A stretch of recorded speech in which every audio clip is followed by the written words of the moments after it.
सभी दोस्तों और साथियों को मेरी प्रणाम। आज मैं मेरी जगन्नाथ संस्कृति का उड़ीसा प्रदेश की एक महत्वपूर्ण त्योहार के बारे में कुछ बातें आप लोगों के साथ शेयर करना चाहती हूँ। मेरा ये मानना है कि हमारी संस्कृति में बहुत सारी अच्छी बातें हैं जो हमें दूसरे के साथ शेयर करना चाहिए। ये एपिसोड मेरा एक छोटा सा प्रयास है।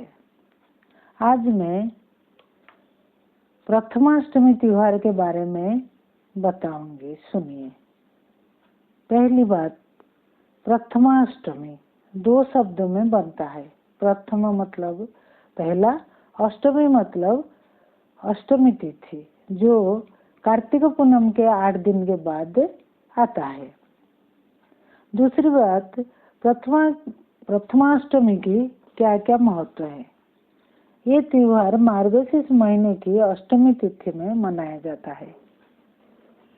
भीषण गर्मी के बाद बारिश का मौसम आता है। उसमें कभी बाढ़, कभी तूफान की कठिनाई के बाद सर्दी के मौसम आता है।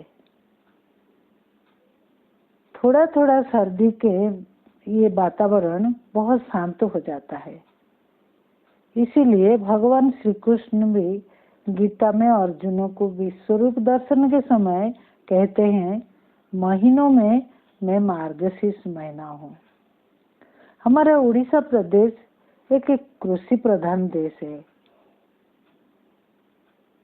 इसी समय में धान पककर तैयार हो जाता है। नया धान खेत से खलियान को आता है। यही महीने में उड़ीसा में माता लक्ष्मी की भी नया धान के साथ आवाहन पूजन किया जाता है।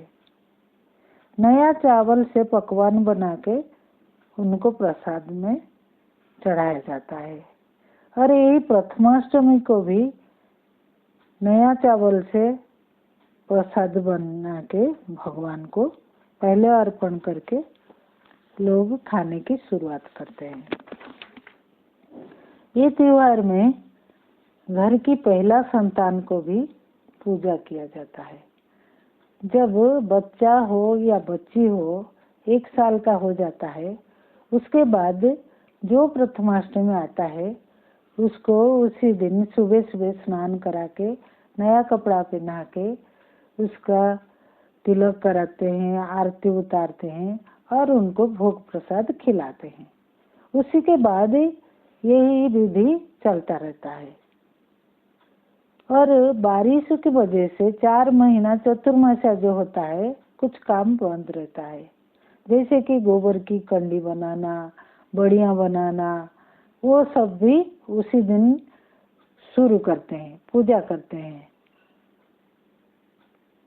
इसी के बाद और थोड़े जैसे शुभ काम रहता है, शादी ब्याह, उपनयन संस्कार, गृह प्रवेश, वो सब भी यही तिथि में शुरुआत होता है।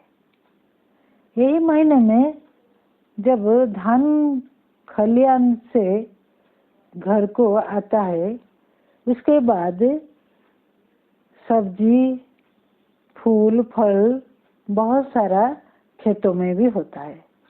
धनिया के खेत और सरसों का खेत इतनी सुंदर दिखता है, मानो लक्ष्मी माता जैसे स्वर्ग से धरती को उतर आए हैं। ये सब सुंदरता मन में एक नया उमंग, नया फुर्ती जगाता है। एक सकारात्मक भाव भी चारों तरफ हो जाता है। खेत खलियान में भरा भरा सब देख के बहुत खुशी होती है। इस समय का सब कुछ बातों में बताना असंभव है। थोड़ी सी बात ही मैं बोल रही हूँ। ये समय खुशी और नया उमंग लेके आती है। हम सब भगवान की आराधना पूजा भी करते हैं, उनका आशीर्वाद लेके नया साल का शुरुआत करते हैं। हमारा ये नई शुरुआत पूरा साल के लिए मंगलमय हो। तीसरी बात, प्रथमाष्टमी में कौन सी भगवान को पूजा किया जाता है। इसमें सारे घर में जो देव देवता रहते हैं उनके पूजा करने के साथ माता षष्ठी देवी की भी पूजा होती है। हमारे पूर्वजों ने मानते हैं कि षष्ठी देवी संतान की देवी है। उनको पूजा आराधना करके खुश करते हैं तो बच्चों को वो आशीर्वाद देती है, बच्चे दीर्घायु और स्वास्थ्यवान होंगे करके। उसके बाद उसमें क्या पकवान बना के पूजा करते हैं वो भी एक महत्वपूर्ण बात है। प्रसाद के रूप में इडली जैसा एक पकवान बनता है जिसको हम लोग एंडूरी पिठा बोलते हैं। इसको हल्दी के पत्ते में रख के भाप से या स्टीम से पकाया जाता है। इसकी खुशबू बहुत ही सुंदर होती है। इसके बाद चावल की खीर और सारे नया नया सब्जी डाल के एक उड़ीसा का प्रसिद्ध डालमा भी बनाते हैं, उसको नैवेद्य के रूप में भगवान को अर्पण करते हैं। इसके बाद भी बहुत सारे पकवान बनता है, लेकिन ये 3 चीज सब लोग बनाते हैं और ये बनाना जरूरी है।